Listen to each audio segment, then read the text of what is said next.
My name is Maddie Ostwald, and I'm a PhD candidate in animal behavior at Arizona State University. I study social behavior in bees, and I'm really interested in using bees to understand why animals live in social groups. Carpenter bees are interesting because they tend to sit somewhere in between these two extremes, where they're not fully solitary and not quite as social as some other bees like honeybees and bumblebees. And because of this somewhat unique position, they're really helpful for allowing biologists to test hypotheses about the different factors that push animals toward either living in a group or living alone. I study a species of carpenter bee native to the western US called sonorina. They live in these nests that they dig out of old logs or tree stumps, and because of where they live, it can be really challenging to study how they behave inside of these nests. So we did this by taking a CT scan machine to see inside of the log. Then I used these scans to reconstruct 3D images of the nests and all the bees living in them. These CT scans revealed the social behavior of these bees is incredibly flexible. Some bees living in groups and others living alone, and then throughout the year,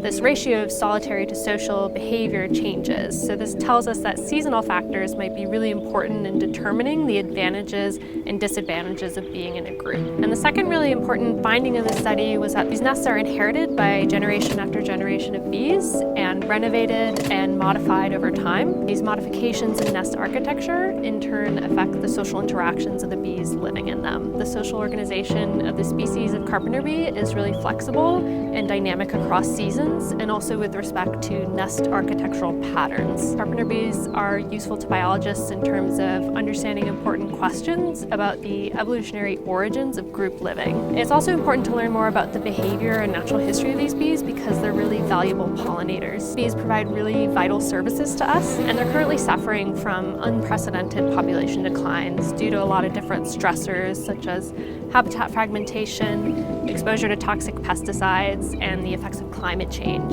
So understanding the basic biology of these bees is a really important part of our efforts to develop methods to protect them.